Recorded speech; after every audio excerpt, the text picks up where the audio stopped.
Kalau roh itu tinggal di hati seseorang, maka roh itu akan menuntun kepada kebenaran, Bang. Dan dia pelan-pelan akan merubah karakter seseorang. Yang tadinya dia kecanduan rokok, dia berhenti, begitu. Bang Edis, ada pendeta itu merokok, gimana itu? Menurut saya kurang pantas, Bang. Kalau pendeta masih merokok, nggak usah jadi pendeta dulu, jadi jemaat dulu. Jangan jadi pendeta masih merokok. Mungkin nggak dituntut kudus ya. Begini Bang, kita ini tidak mau menghakimi karena kita ini masih punya struggle kita masing-masing. Kita ini punya sesuatu, cuman kalau kita masih punya seperti itu, janganlah kita jadi pendeta. Saya saja nggak berani Bang. Saya tidak berani naik mimbar berkhotbah, nggak berani saya. Karena apa? Karena saya berkaca kepada diri saya.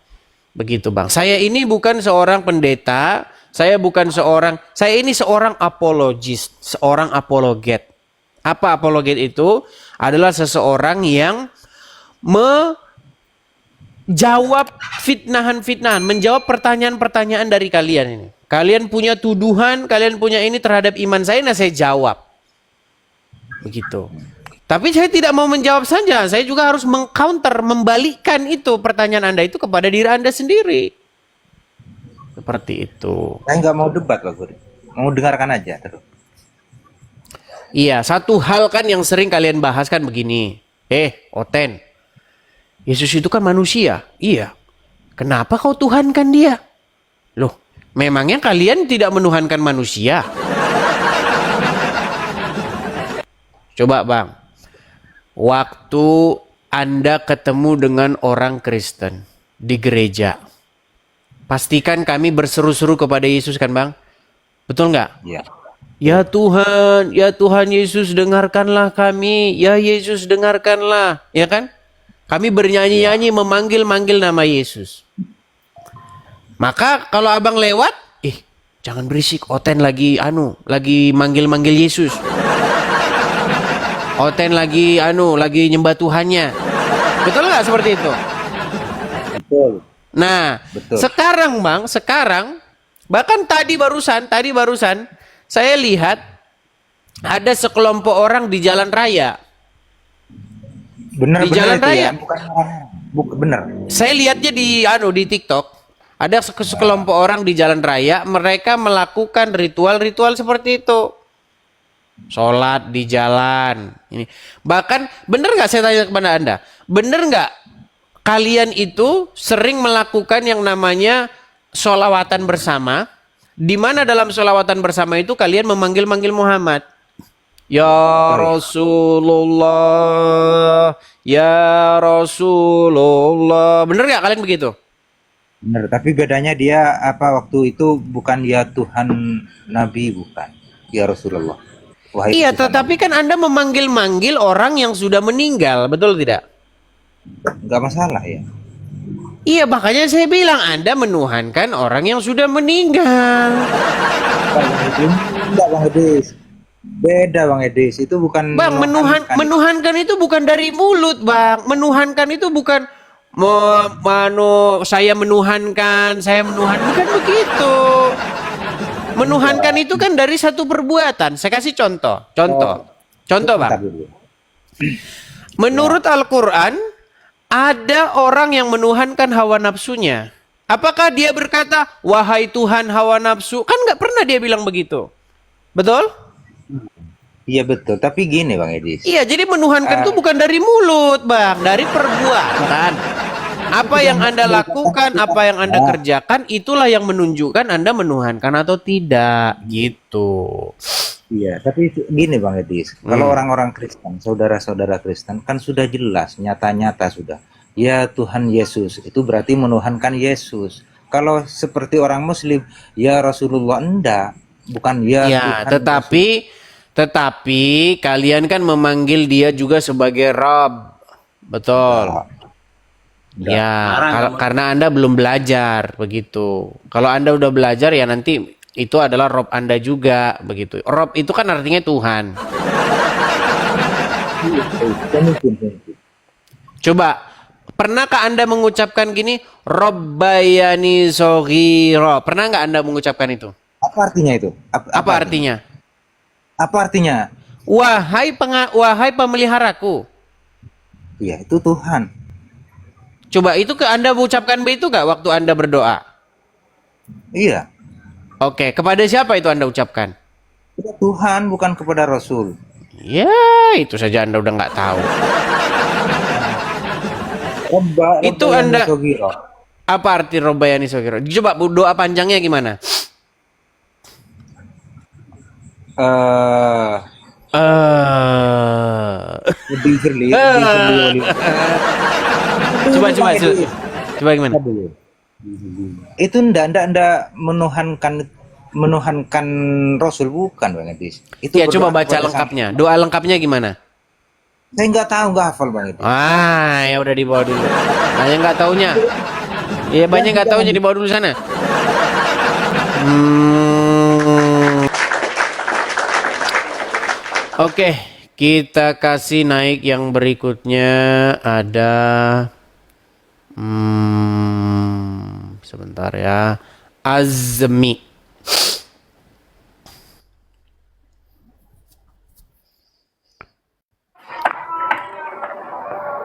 Makasih Bang Suwandi. Makasih Bang Suwandi jaguarnya. Ya, Azmi, silakan nyalakan kamera Anda.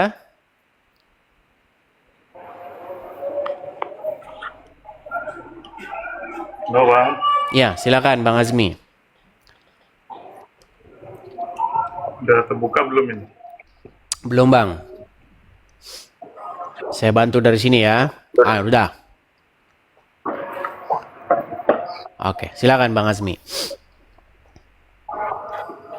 Gimana tadi? Lanjutin yang Rob tadi Bang. Kayaknya menarik Begini. gitu. Ya, ketika kalian berdoa, kalian kan mengucapkan Robbayani Shogiro, betul nggak? Doa kedua orang tua. Ya, Anda memanggil orang tua Anda dengan kata-kata Robbayani Shogiro, betul nggak? Robbayani itu artinya membesarkan saya. Iya, yang memelihara saya, ya kan? Artinya Anda ucapkan itu kepada orang tua Anda, betul? Iya, yang membesarkan saya, yang memelihara saya. Iya, artinya kata Robbayani Rob itu kan itu. dari kata Ini abang delay nih, Bang. roba ditambah dengan delay. Iya, delay Bang. Coba Bang, pakai sinyal yang agak bagusan dikit Bang, karena ngobrolnya kayaknya lomba-lombaan ini kita. Saya ngomong, Anda belum dengar omongan saya secara langsung. Ini padahal saya dekat wifi nih tuh. Oke, berarti orang tua itu disapa juga dengan kata Robbayani, betul nggak? Bukan, roba itu kata kerja Bang. Iya, tapi Itu orang kan tua ada bisa huruf. orang tua bisa dipanggil sebagai Rob juga. Sebagai Rob. Kalau Rob, gimana ya? Kayaknya enggak sih ya. Jadi kata Rob Sebab itu nggak ada sebenarnya literal. begini Bang. Jadi sebenarnya kata Rob di dalam Al-Quran itu boleh nggak ditujukan kepada orang? Atau kepada Bang, bentar, manusia? saya ambil cari dulu Bang. Ya, jadi perdebatan kita itu sebenarnya di situ gitu loh. Jadi banyak orang naik ke sini dengan memulai sesuatu argumentasi yang salah. Makanya terjadi debat kusir terus. Nah, itu tentu saja di kalangan orang-orang awam begitu. Ya, coba. Gimana tadi? Jadi sebenarnya kata Rob itu bisa nggak disematkan kepada manusia? Bisa. Cuma harus ada syarat tertentunya. Oke, dalam Karena hal Rob apa? Gini, syarat maksud Bang apa Edi, yang harus syarat apa yang harus dipenuhi manusia supaya dia itu bisa dipanggil Rob? Kalau yang saya tahu, Robbun itu ya, bukan roba ya Bang, itu dua kata yang berbeda. Yang satu itu isim, yang satu fiil. Kalau Robbun itu fiil, isim, artinya pemilik, penguasa, pemelihara. Kalau roba itu artinya memelihara, kata kerja beda. Iya, saya ngerti kok Bang, ngerti. Itu kan kata kerja dengan kata benda. Itu sama dengan makan, memakan, kan gitu. Iya kan? Isi, mengisi, gitu kan? Nah, yang saya maksudkan, bisa nggak kata Rob itu diperuntukkan kepada manusia? Tadi Anda sudah jawab bisa. Nah, syarat-syarat apa saja yang harus dipenuhi oleh manusia itu sehingga dia bisa dipanggil sebagai Rob?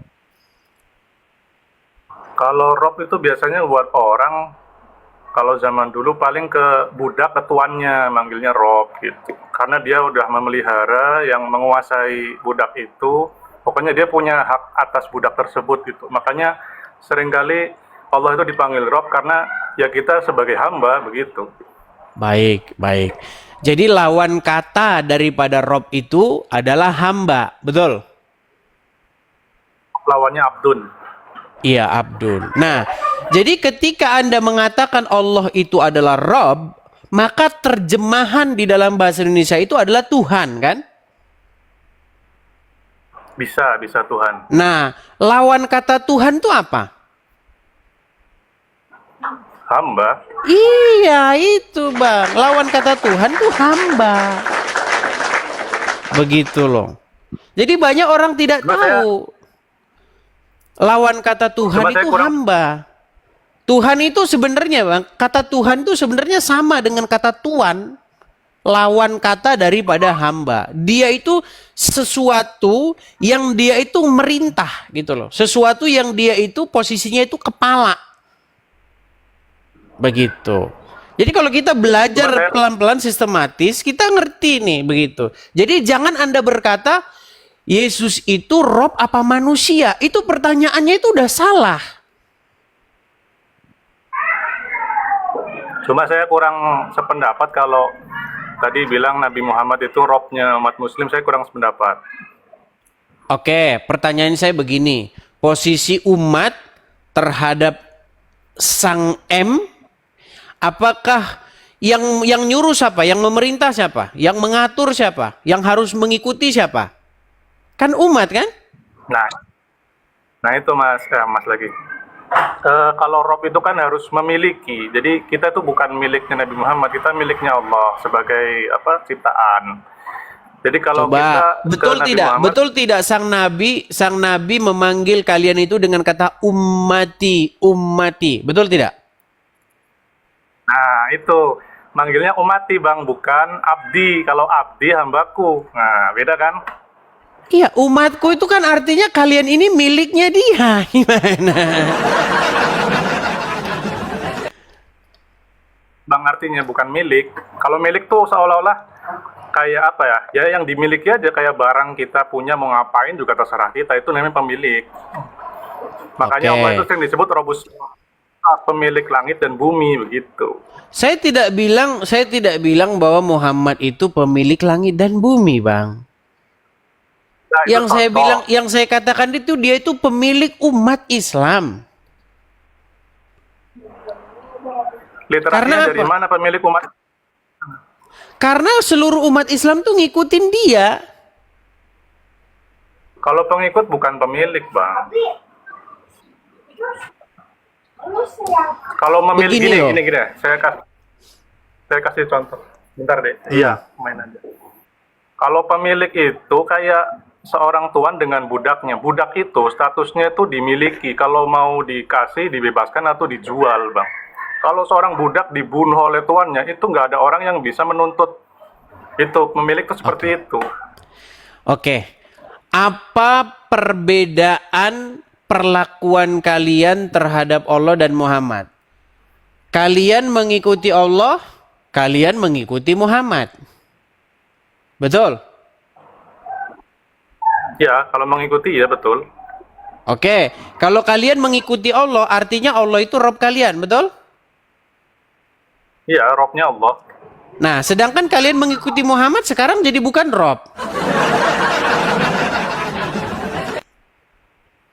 ada presiden, sebagai presiden nyuruh ke gubernur untuk memberitakan ke masyarakat. Yang kita ikuti kan gubernur dari perintah presiden, begitu Bang. Jadi gubernur ya bukan presiden, begitu.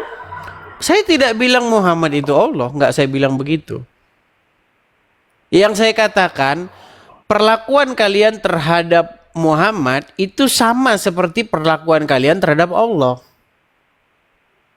Maksudnya sama bagaimana Bang? Karena ketika kalian mendengar Muhammad, itu sama saja kalian mendengarkan Allah. Karena Muhammad berkata, barang siapa yang taat kepadaku, maka sesungguhnya ia telah taat kepada Allah. Oh itu karena beliau itu kan utusannya, jadi sebagai juru bicara lah istilahnya gitu. Iya, jadi yang kalian taati Allah apa Muhammad? Secara teknis Allah, cuma melalui Nabi Muhammad. Ya sama kayak nabi-nabi yang lain seperti Musa. Musa itu kan membawa Nah, gini, ini bedanya. Begini, kalau Anda membaca Alkitab,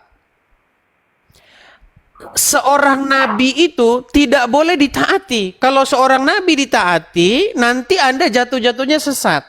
Yang ditaati itu adalah firman Tuhan. Makanya nabi di dalam Alkitab itu bicaranya beginilah firman Tuhan.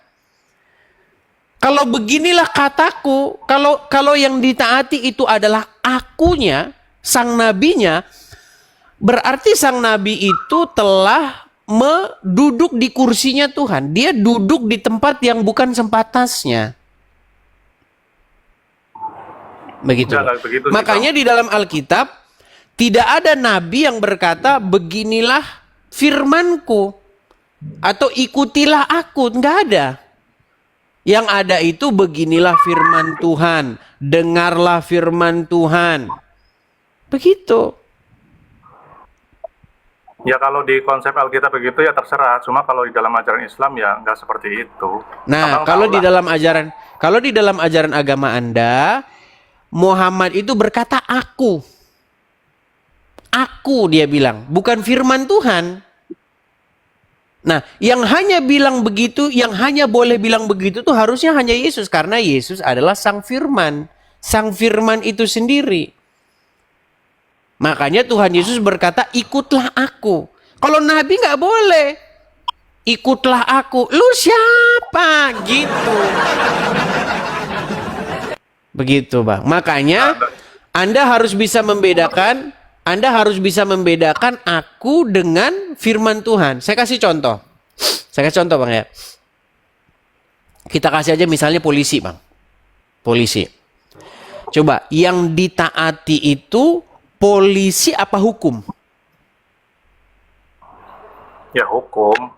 Hukum. Ya itu polisi kan perantara. Gini, harus bedakan begini Bang. Yang ditaati itu hukum. Contoh begini Bang. Ada polisi nyetop Anda. Oke. Kebetulan polisinya cabul. Ya kan? Yang disetop perempuan. Misal nih. Hai, perempuan. Buka rokmu. Coba Bang. Kalau Anda mentaati polisi, itu salah. Yang harus Anda taati itu adalah hukum. Nah, makanya nggak boleh. Dia itu harus mengatakan patuhi saya. Enggak, patuhilah hukum yang sedang saya jalankan. Begitu. Nah, seorang nabi nggak boleh dia ngomong ikuti saya. Nggak boleh. Tetapi ikutilah firman Tuhan yang saya sampaikan. Karena nabi-nabi itu juga bikin salah. Nabi-nabi itu manusia biasa. Dan mereka juga membuat kesalahan. Makanya nggak boleh nabi-nabi itu duduk di kursinya Tuhan. Nah, beda dengan Yesus. Karena Yesus adalah sang firman itu sendiri. Makanya Yesus berkata, ikutilah aku. Nah, di dalam Al-Quran, Muhammad tuh ngomongnya aku Bang. Bahkan kalau dia ngomong hadis itu dia ngomongnya atas dirinya sendiri. Begitu loh. Hadis apa, Bang? Kita kasih contoh ininya lah, contoh yang spesifik. Menurut Anda, Umar bin Khattab kenapa bisa ngomong begini? Sesungguhnya engkau hanyalah sebongkah batu. Jikalau aku Ya. tidak melihat Nabi menciummu, niscaya aku tidak sudi menciummu. Pertanyaan saya gini dulu. Kenapa menurut Anda Umar bin Khattab tuh sampai ngomong begitu? Karena di Al-Quran ada dalilnya Bang, bahwa di dalam diri Nabi itu ada suri tauladan. Bukan, gini. Umar bin Khattab berkata, aku tidak sudi menciummu karena engkau hanyalah sebongkah batu yang tidak dapat mendatangkan bahaya ataupun manfaat. Seandainya aku tidak melihat Nabi menciummu, niscaya aku tidak akan mau menciummu. Maka sebenarnya di hati dia itu dia nggak mau ngelakuin itu. Menurut Anda, ada pertentangan batin nggak di dalam hati dia itu? Ya sebatas itu aja sih, menganggap dia itu batu doang gitu. Cuma karena saya melihat Nabi melakukannya, saya ngikut Nabi karena hati Allah wa hati Rasul gitu. Ya, artinya ada pergolakan batin di dalam hati Umar bin Khattab karena ini kan hanya batu saja. Kenapa kok harus dicium-ciumin? Artinya akal sehat dia itu sebenarnya menolak. Tapi karena dilihat Rasulullah mencium batu, akhirnya dia ikuti. Makanya dia katakan, sesungguhnya aku tidak akan mau menciummu kalau Rasul tidak menciummu. Nah, menjadi pertanyaan sekarang begini. Yang menjadi pertanyaan sekarang begini. Apakah Muhammad diperintah oleh Allah untuk menciumi batu itu?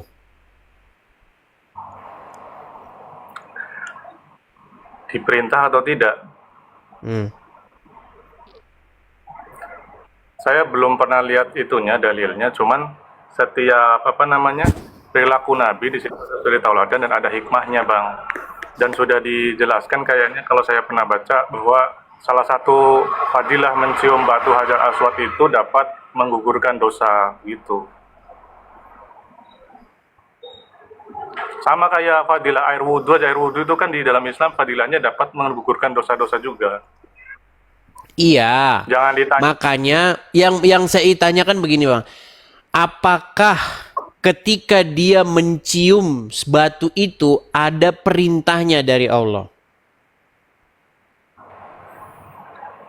Kalau secara eksplisit saya belum lihat ya, cuman harusnya ada. Oke. Kalau tidak ada perintahnya dari Allah, artinya dia itu kan melakukan keinginannya sendiri. Kalau tidak ada. Ya iya, tidak ada. Memang tidak ada Bang. Tidak ada di dalam Al-Quran perintah untuk mencium batu. Nggak ada. Kan ada atiur Rasul Bang. Jadi setiap yang dilakukan Rasul bisa jadi tuntunan, begitu maksudnya. Iya, tetapi kan Perintah apa yang dilakukan Rasul itu tidak tidak bersumber dari Allah begitu. Makanya saya bilang apa yang kalian ikuti itu adalah murni apa kata Muhammad, bukan perintah daripada Allah begitu. Begitu Bang. Sebab yang dilakukan Nabi Muhammad itu kan diiringi oleh malaikat Jibril. Jadi itu kan punya sifat maksum. Jadi dia terhindar daripada perbuatan dosa. Seandainya Nabi ingin berbuat dosa itu langsung diperingatkan begitu. Makanya kalau nggak ada pertentangan di dalam itu, ya itu baik, ada hikmahnya. Itu aja sih Bang, sederhana. Baiklah, intinya seorang Umar saja dia itu sudah berkata demikian gitu loh Bang. Batu itu tidak dapat mendatangkan manfaat apa-apa gitu. Sementara apa yang kalian kerjakan itu adalah murni apa kata Muhammad begitu.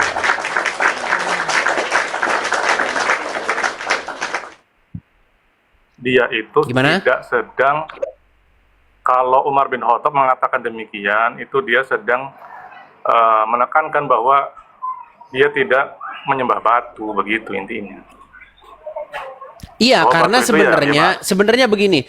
Hati Umar itu, Bang, udah jelas-jelas di situ dia mencium indikasi-indikasi penyembahan berhala. Karena dia katakan engkau Itu nggak kayak gitu.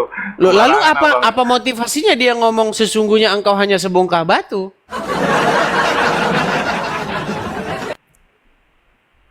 cincin batu nggak dicium-cium, apa dia menyembah cincin itu? Enggak lah, karena kecintaan. Ini batu ini kan asalnya dari sorga gitu, diyakini seperti itu. Iya, karena sudah batu dari surga itu kayak mereka. Mau menyalahkan keyakinan ya nggak bisa. Nanti saya sewakan Ya. keyakinan abang marah. Oke? Boleh-boleh saja, nggak apa-apa. Siapa bilang? Yang tukang marah itu ya kalian, Bang. Sikit-sikit marah, demo. Demo.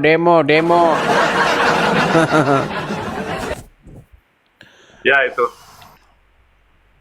Ya udah itu aja. Oke sih. lah. Oke. Saya cuma berpesan kepada Anda begini, Bang. Kalau Anda mengikuti orang yang dia sendiri tidak mengerti kebenaran, dia sendiri seperti itu, ya Anda itu menyerahkan diri Anda dipimpin oleh orang yang tidak mengerti kebenaran. Kalau saran saya kepada Anda ya, kebenaran itu adalah Yesus Kristus, Tuhan Yesus, Bang. Jadi bukan Muhammad. Kalau Anda mengikuti Muhammad, Anda itu pasti ya akan berkelakuan seperti dia, mencium-cium batu begitu. Anda mengikuti jejaknya Muhammad begitu.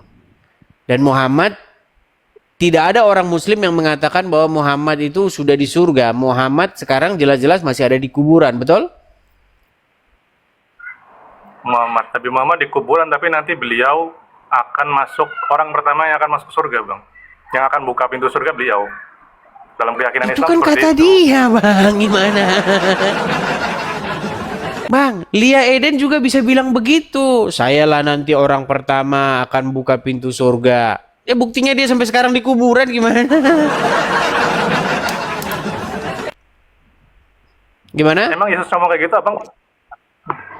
Loh, karena juga, Tuhan Yesus sama bangkit, Bang. Seandainya Yesus mati dan tidak bangkit, maka kita ini sama, Bang. Kita ini hanya mempercayai omongan orang mati dalam kubur. Lah Abang waktu kebangkitan emang menyaksikan kan nggak sama-sama. Kita sama-sama dalam keyakinan yang udah jauh. Emang Abang melampaui. menyaksikan waktu Jibril datang kepada Muhammad? Ya nggak ada masalah, sama-sama meyakini dengan keyakinan masing-masing. Oke? Iya, tetapi keyakinan Anda itu keyakinan yang menurut saya itu tidak Anda resapi gitu loh. Kenapa tidak Anda resapi? Karena Anda meyakini perkataan seseorang yang seseorang itu sendiri ada di dalam kubur. Seandainya Yesus sampai detik ini ada dalam kubur tidak bangkit, ya kita sama kita. Begitu. Oke lah, Bang. Kita kasih kesempatan kepada yang lain ya. Oke. Terima kasih, Bang. Saya turunkan Azmi. Yuk, silakan yang lain. Oke, kita kasih link ada Riansyah. Yang Kristen tuh boleh naik, boleh. Siapa bilang nggak boleh? Cuman kalau naik itu jangan nggak jelas gitu loh. Saya cuman ikutin multi kakak. Apa? Terus esensinya itu apa? Anda perlu, masa Anda ngomong gitu perlu naik gitu loh. Ya, silakan Riansyah. Riansyah? Ya Bang. Ya, silakan.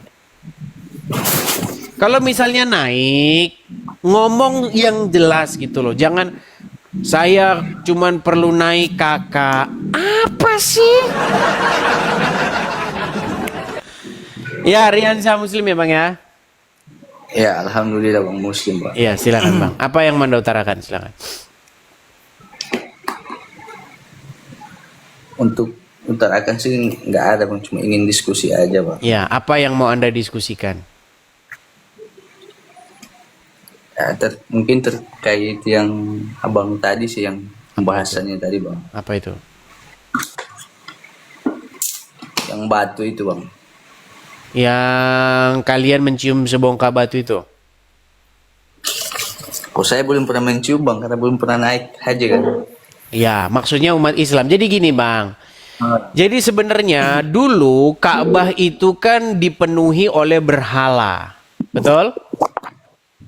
Ya Bang, betul. Nah, pada waktu itu berhala-berhala itu kan disingkirkan. Patung-patung apa segala macam disingkirkan. Nah, tinggal satu yang masih ada, yaitu kan ditinggalin satu, Hajar Aswad itu. Iya, iya. Nah, itulah yang sampai sekarang masih kalian cium-ciumin. Nah, makanya begini Bang, maksud saya itu begini. Saya kasih Anda umpama ya. Sebenarnya siapa sih penyembah berhala? Siapa penyembah batu itu? Jadi ayo kita jujur yuk sama diri kita sendiri, gitu loh. Tuhan Yesus tidak pernah mengajar-ngajarkan seperti itu. Datanglah kamu ke suatu tempat, lalu nanti di tempat itu kamu cium-ciuminlah sebongkah batu. Nggak ada Bang. Makanya kalau Anda mirip dengan Muhammad, Anda akan melakukan apa yang Muhammad pernah kerjakan. Betul nggak? Betul, betul. Iya. Tapi saya pastikan dulu, jangan-jangan Anda Kristen ya. Coba Bang. Bang Riansyah, Anda betul Muslim ya? Muslim, Bang. Oke, coba apa buktinya bahwa Anda Muslim? Coba apa bukti bahwa Anda Muslim itu apa? Ya, saya percaya Muhammad. Coba, bagaimana Anda membacakan satu surat dalam Al-Quran? Coba. Satu surat. Surat apa, Bang? Terserah, surat yang Anda hafal. Coba. Al-Ikhlas ya. Silakan. Atau 2 kalimat syahadat aja, Enggak, Bang? Al-Ikhlas saja. Coba. Kalau 2 kalimat syahadat semua orang bisa. Coba. Qul huwallahu ahad, Allahus samad, lam yalid wa lam yulad wa lam yakul lahu kufuwan ahad. Oke, baik. Dia Muslim ya. Muslim dia. Baik, baik, baik. Jadi gini, Bang. Oke. Lalu pengetahuan saya ya waktu kuliah itu diskusi dengan teman-teman. Jadi sejarah batu itu Hajar Aswad itu bukan di zaman Nabi Muhammad sebenarnya. Itu di zaman Nabi Ibrahim. Zaman Nabi Ibrahim itu diperintahkan langsung oleh Allah untuk diletakkan batu Hajar Aswad itu di samping Ka'bah atau di sisi Ka'bah. Nah, bentuk suri tauladan yang Muhammad lakukan adalah menghargai yang namanya bapaknya para nabi, dan perintah itu perintah langsung dari Allah, bukan dari siapa-siapa. Oke, di mana dikatakan? Oke. Gimana, Bang? Tadi Anda mengatakan bahwa Muhammad itu diperintahkan oleh Allah untuk mencium batu. Kalau bentuk perintah itu enggak ada, Bang. Mencium batu Hajar Aswad itu bukan wajib, tapi hukumnya sunnah. Bukan ke situ. Jangan lari dulu Bang. Gini. Kita tidak membahas hukum mencium Hajar Aswad. Yang kita bahas adalah apakah penciuman kepada batu ini itu perintah Allah atau adalah inspirasi Muhammad atau kebiasaan para penyembah berhala di situ. Itu tidak ada perintah Tuhan, Bang. Nah, makanya saya bilang kalian ini memang mengikuti kebiasaan-kebiasaan orang-orang Quraisy itu. Gitu loh, Bang. Jadi, kalau kita jujur, sebenarnya kan ada ayat di dalam Al-Quran. Sebentar. Kan ada ayat di dalam Al-Quran bilang begini, Bang. Sesungguhnya orang-orang yang mengerjakan sa'i, ya, tidak ada dosa bagi mereka. Kenapa kok bisa bilang begitu, Bang? Karena memang kebiasaan mereka pada waktu itu adalah menyembah berhala di situ.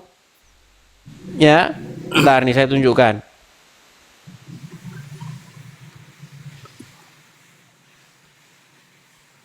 Saya tunjukkan ya.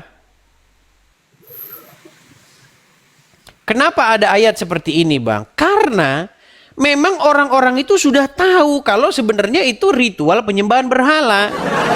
Saya balikin dulu ya.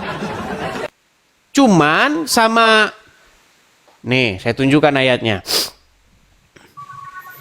Kelihatan ya?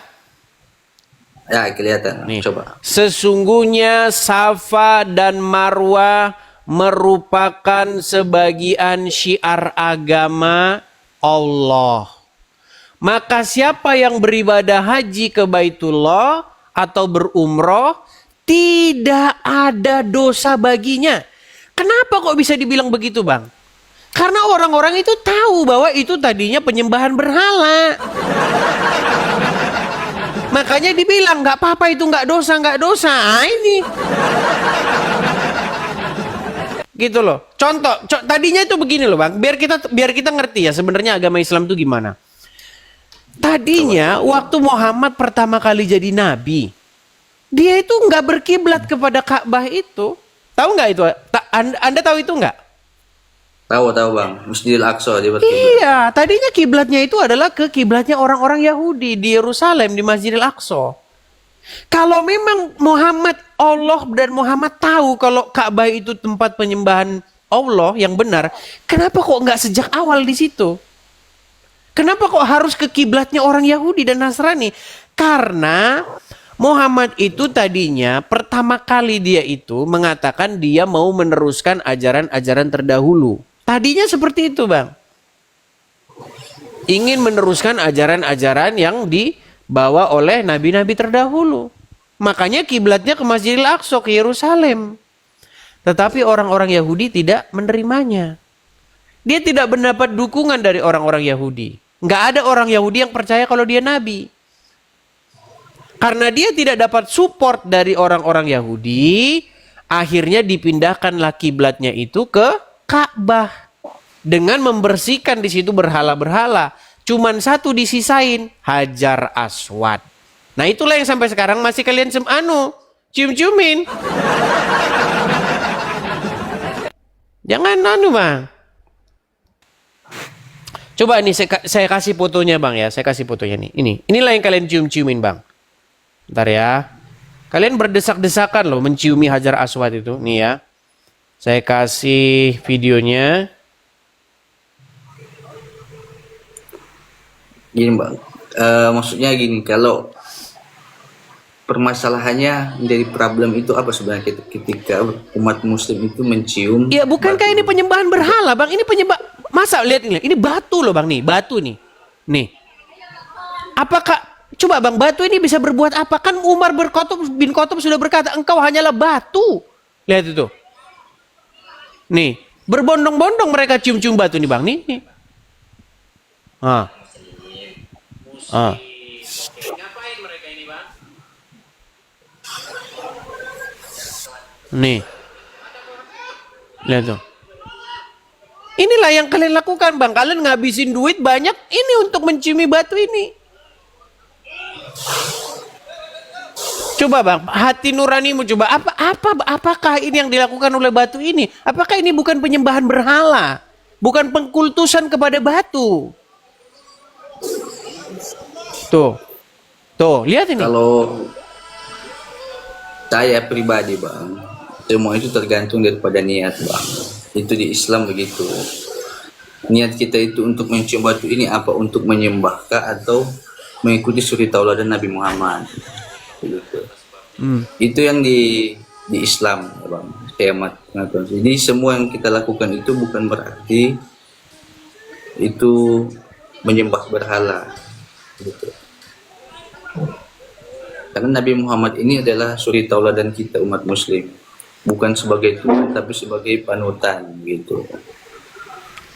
Gitu Bang. Makanya di Islam itu sehemat saya ya Bang, itu kita itu tidak bisa hanya berpatokan pada Al-Quran saja untuk menjadi Islam yang rahmatan lil alamin. Karena Al-Quran itu tidak menjelaskan secara detail atau secara kompleks terkait bagaimana penerapan Islam itu sendiri. Ya, artinya Anda mengatakan bahwa Al-Quran itu tidak sanggup untuk menuntun manusia kepada kebenaran, betul? Makanya Anda perlu kitab yang lain. Bukan tidak sanggup Bang. Saya kalau mencari hal-hal yang haram itu malah saya baca Injil. Karena Injil menjelaskan secara detail terkait jenis-jenis binatang yang haram itu seperti apa. Oke, berarti Anda mengatakan bahwa seseorang yang hanya berpedoman kepada Al-Quran saja, ia tidak akan bisa mengenal kebenaran, betul? Akan tersesat Bang. Ya iya, makanya saya bilang berarti Quran menyesatkan kan? Kenapa? Jadi Al-Quran itu bukan menyesatkan, tapi itu bagaimana? Itu yang kita pahami itu, kalau kita hanya berpatokan pada Al-Quran, Al-Quran itu hanya sholat 3 waktu. Ya, berarti kalau hanya berpatokan kepada Al-Quran, maka orang akan tersesat, betul? Ya. Iya, berarti Al-Quran akan menyesatkan orang, betul? Nah, bukan begitu juga bahasanya Bang. Bingung dah kita. Saya ulang lagi Bang, pelan-pelan ya Bang ya. Kalau umat Islam hanya, sekali lagi, hanya memakai Al-Quran, maka umat Islam akan sesat. Betul? Betul. Oke, berarti kitab Al-Quran akan menyesatkan orang Islam. Betul? Menyesatkan. Tadi katanya kalau hanya berpedoman kepada Al-Quran akan sesat.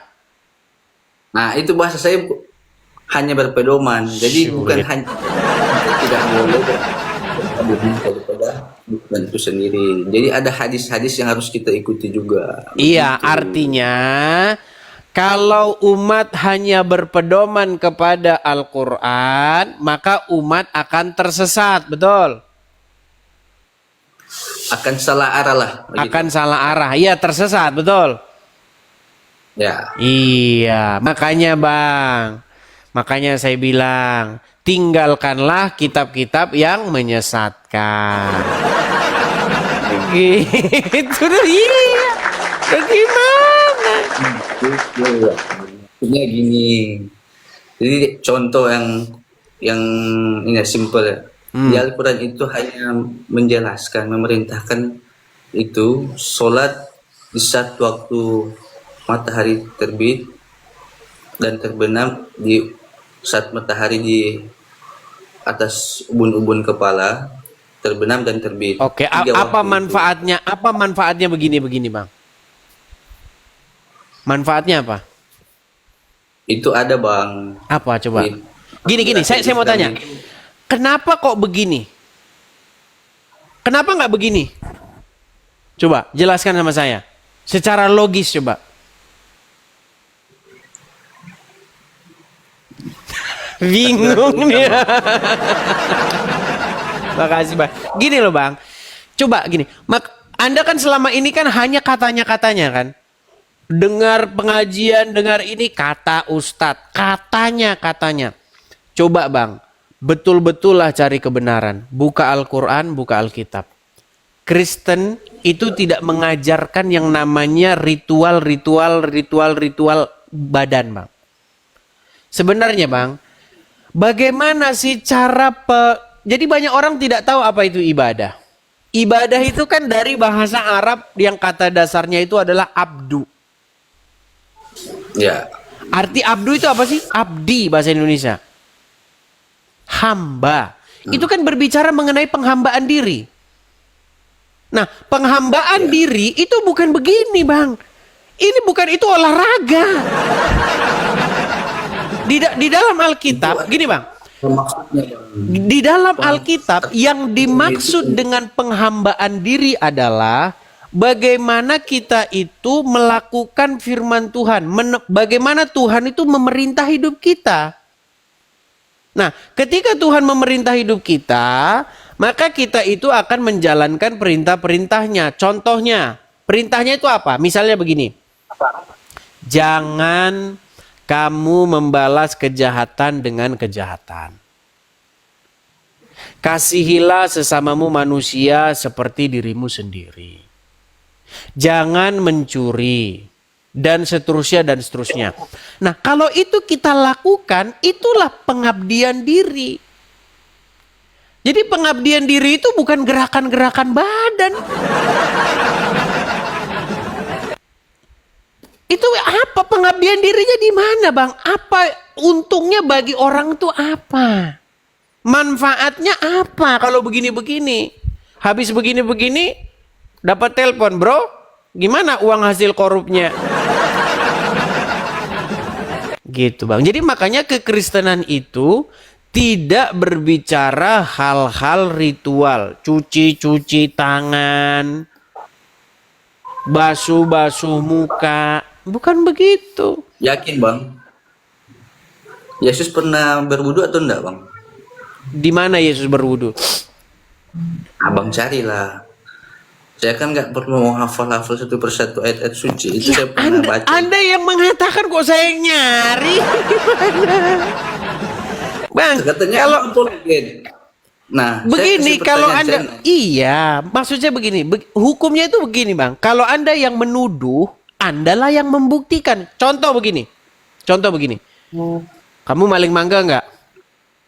Coba buktikan kalau kamu maling mangga. Loh, kok jadi saya yang buktikan? Anda yang membuktikan gitu loh. Tunjukkan di mana Yesus berwudu. Gak ada bang, Yesus berwudu ada aja ada. Coba cari baca lagi bang. Saya lupa ayatnya itu apa. Gak ada bang. Anda tunjukkan saja di mana Yesus berwudu begitu. Masanya saya di kosan bang, nggak bawa Alkitab ini bang. Iya. Jadi sebenarnya begini bang, esensinya itu apa sih? Kan kalian sering bilang begini. Kami orang Islam, kalau mau menghadap kepada Allah, kami harus bersuci dulu. Kami harus cuci tangan. Kami harus cuci muka. Bang, kalau cuci tangan, cuci muka nggak bersih. Orang Kristen, kalau mau ke gereja mandi, wangi dulu. Coba mana lebih bersih? Cuci tangan? Hanya raup-raup muka begitu saja atau mandi? Makasih Bang Leonatan. Gini, abang jangan hanya langsung patok di wudhu saja. Sebelum wudhu itu kita harus mandi juga. Mandi apa? Mandi wajib. Kata siapa Bang? Bohong Abang. Dengar. Saya sekolah, Bang. Walaupun kita wudhu, tapi mandi wajib itu nggak sah bang. Oke. Itu di Islam. Baik. Waktu saya sekolah Bang, saya masih ingat sekali. Kalau jam 12 itu kan jam istirahat. Ya. Nah, biasanya kami itu sering nongkrong di musola sekolahan. Betul. Orang-orang itu pada sholat kalau jam 12. Nggak ada yang mandi bang. Bau ketek bang. Musolanya itu bau ketek bang. Bau keringat. Apalagi kalau... Jangan bilang mandi. Anda bohong kalau mengatakan mereka mandi. Tidak mandi bang. Mereka hanya cuci muka saja. Makanya kalau masjid sekolah itu, kalau misalnya jam 12 siang, waduh. Jangan ditanya bang. Jadi jangan katakan begini. Makanya begini bang, sebenarnya itu kan ada percakapan antara Tuhan Yesus dengan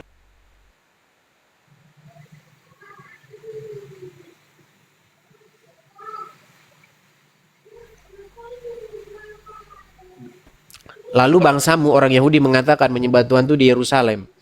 Lalu kata Tuhan Yesus apa? Sesungguhnya akan tiba saatnya penyembah-penyembah benar itu tidak menyembah di gunung ini maupun di Yerusalem, tetapi menyembah dalam roh dan kebenaran. Jadi kekristenan itu mengajarkan sesuatu yang esensi bang, bukan hal-hal yang ritual. Cium-cium batu. Apa sih yang didapat dari cium batu coba? Anda menciumi batu itu dapat apa? Saya bilang tadi bang, itu suri tauladan kita. Iya, apa yang Anda dapatkan coba? Gini, ada sebuah batu. Batu itu menurut Anda bisa mendatangkan bahaya atau berkah nggak? Batu. Iya, batu itu, Hajar Aswad itu.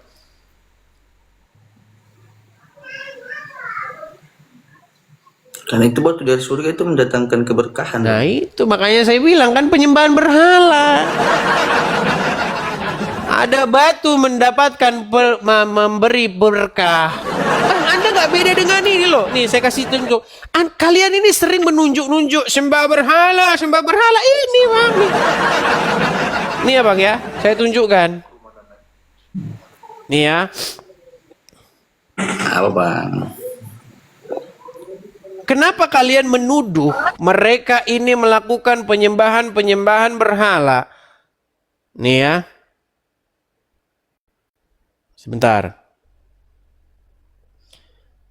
Kalau Anda mengimani yang seperti itu, Bang. Lalu apa bedanya Anda dengan... Lalu kenapa Anda menuduh begitu ya? Nih, sebentar. Sabar ya, Bang ya.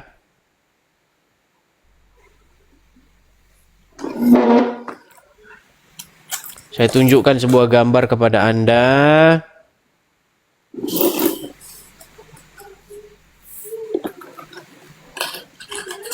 Saya balikin ya bang ya kamera saya. Oke, coba saya kasih lihat ini. Anda lihat ini apa? Bentar. Banyak bang kalau orang-orang seperti itu. Sebentar, saya kasih tunjuk ya. Orang menyembah-nyembah berhala, nyembah ini. Yang Anda katakan berhala ya. Menyembah berhala menurut versi Anda gitu ya.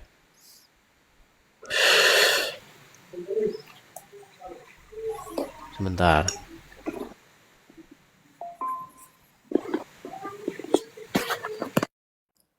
Di sini tidak ada gambarnya ya.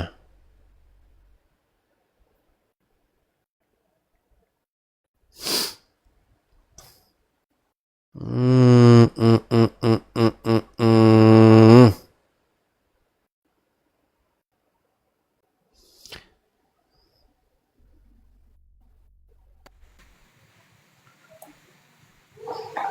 Sabar ya.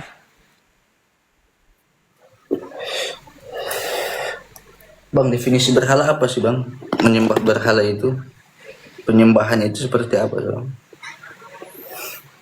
Bukan, yang saya maksud Anda itu kan mengatakan bahwasanya orang-orang yang mengatakan kalau batu mendapatkan barokah, batu bisa mendatangkan berkah, begitu kan.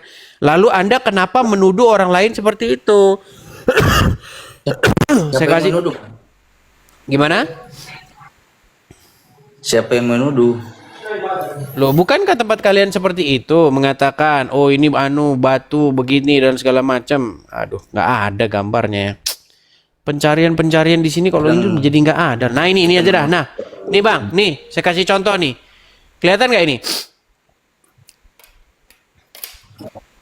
Oke, sekarang saya tanya ini apa, Bang? Kelihatan. Ini Kenapa apa? itu? Ini apa? Batu. Batu. Menurut Anda ini penyembahan berhala nggak? Berhala? Oke. Kalau misalnya ini diganti Hajar Aswad. Tadi Anda katakan batu ini mendatangkan barokah kan? Penyembahan berhala nggak? Bukan. Jadi standar ganda loh kalian, standar ganda. Tadi kalau Hajar Aswad adalah sebongkah batu yang mendatangkan barokah, betul? Itu bentuk itu dia melakukan ritual bang. Iya, Ibadahnya udah dia. mulai standar gandanya. Tadi Anda berkata, kalau Hajar Aswad itu batu, dia punya berkah, mendatangkan barokah, betul? Ya. Oke. Kalau batu ini diyakini sama dia mendatangkan barokah enggak? Dia Nggak meyakini tahu, Bang. batu ini kan mendatangkan barokah, betul? Abang jangan bilang gitu, itu ada teman-teman Hindu nanti yang nonton itu bang. Tersinggung Bukan Hindu nanti. ini. Bukan, maksudnya yang nonton nanti di sini itu mereka Bukan, tuh ini bukan begitu. Hindu ini. Terus apa dia? Ya nggak tahu, ini agama kepercayaan. Dia mengatakan bahwa batu ini cuman dia yang percaya batu itu barokah. Apalagi pakai peci nih, kemungkinan dia agamanya Islam.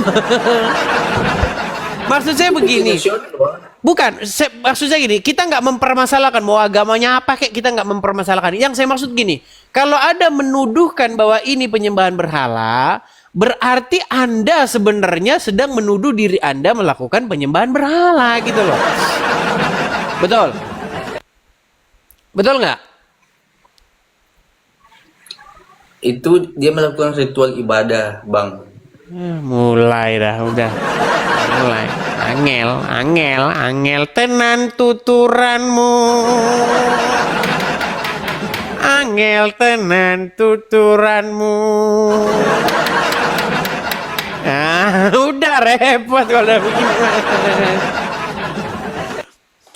Sebenarnya bang ya, ayo kita jujur. Marilah bang, jangan keraskan hatimu. Datanglah kepada kebenaran. Begitu loh bang.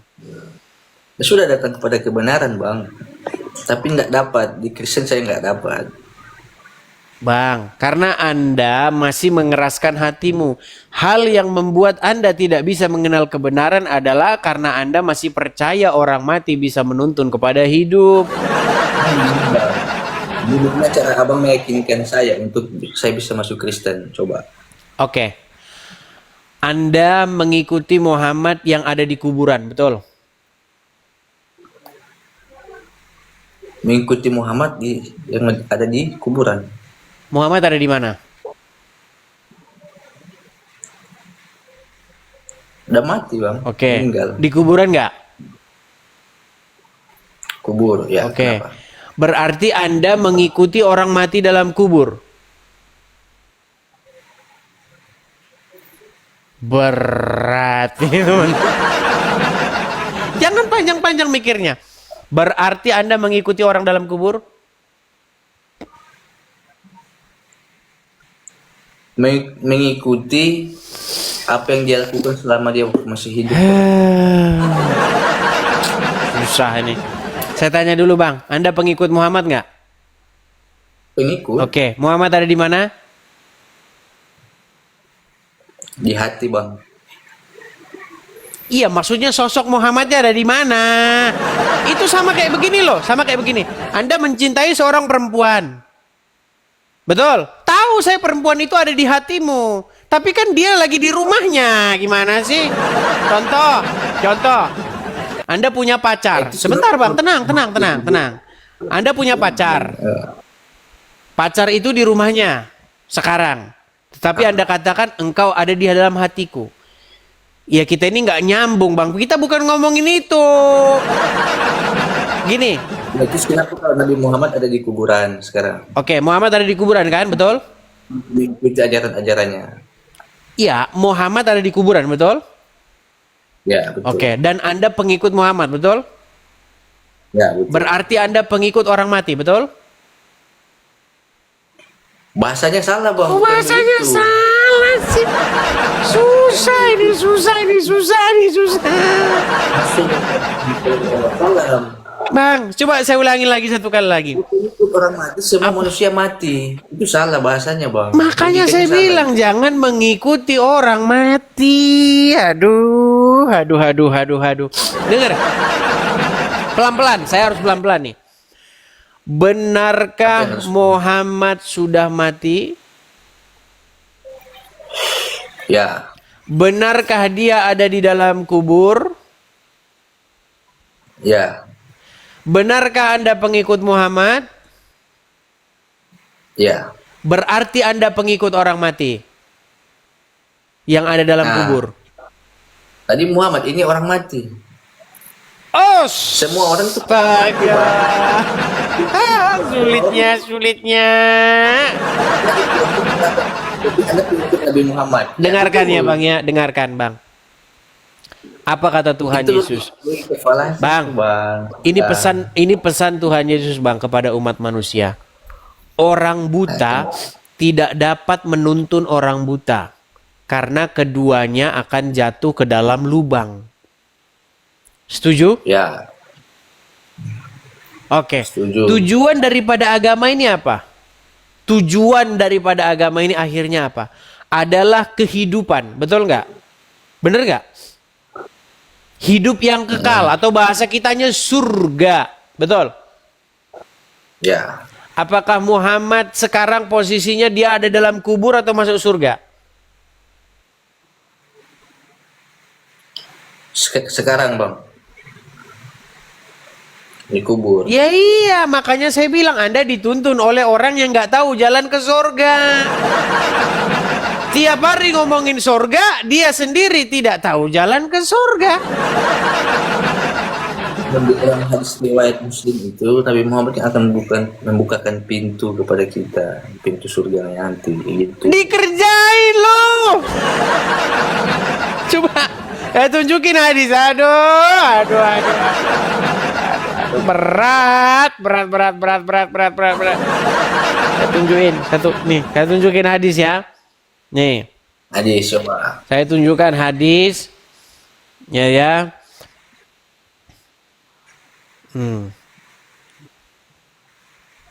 Sabar.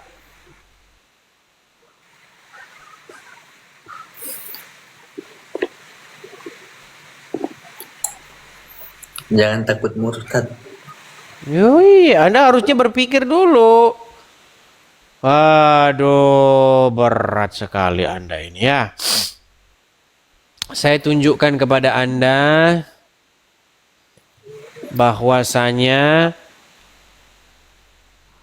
tidak ada jaminan bahwa Muhammad itu masuk surga.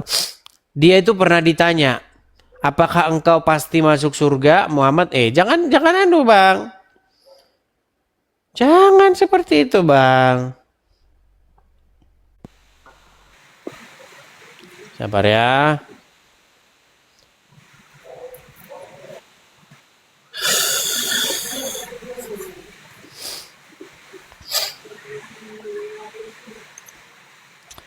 Saya akan tunjukkan hadisnya ya. Nah, sambil abang mencari, saya ingin tanya bang. Ini saya diskusi sama teman saya yang GMKI ya. Saya balik nih kamera saya. Saya balik nih kamera coba. saya ya. Apakah Muhammad ketika ditanya dia pasti masuk surga, apa jawabannya?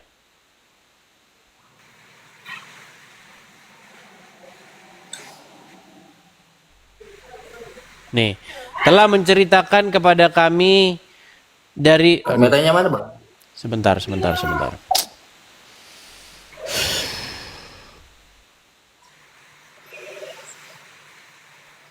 Nih. Kelihatannya Bang ya. Nih. Hadis riwayat apa itu bang? Ya, di sini kan dikatakan hadis riwayat Muslim nomor 2817. Tidak ada amalan seorang pun yang bisa memasukkannya ke dalam surga dan menyelamatkannya dari neraka. Tidak juga denganku. Nah, lihat kan nih. Tidak juga denganku. Kecuali dengan rahmat Allah. Nggak ada amalan yang bisa memasukkan orang ke surga. Tapi Muhammad di ayat lain berkata, barang siapa mengucapkan kalimat syahadat masuk surga. Muhammad sering berantem sama omongannya sendiri. Di satu Yang sisi, mana bang itu? di satu sisi Muhammad bilang begini, tidak ada amalan yang bisa memasukkan orang ke surga. Di ayat lain Muhammad berkata, barang siapa mengucapkan kalimat syahadat masuk surga. Muhammad lawan Muhammad. Udah macet. Udah nge-lag nih. Udah. Bentar lagi terpental ini. Kalau udah begini nih, tangan saya taruh sini ya. Kalau udah begini bentar lagi terpental nih. Kalau nggak percaya nih, saya menjauh dari sini nih. Saya jauh ya. Tangan saya ini ya, begini nih. Kita lihat. Nah, kan? Sudah ku bilang.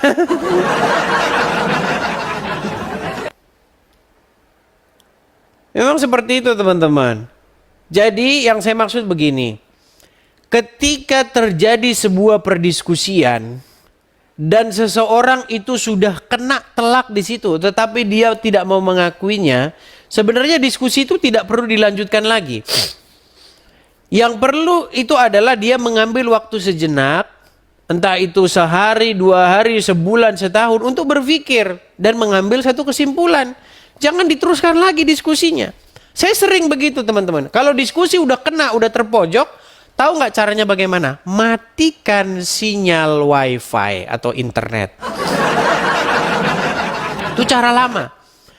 Dari dulu begitu. Setiap debat udah terpojok dia, matikan sinyal. Supaya apa? Supaya tidak ketahuan kalau turun.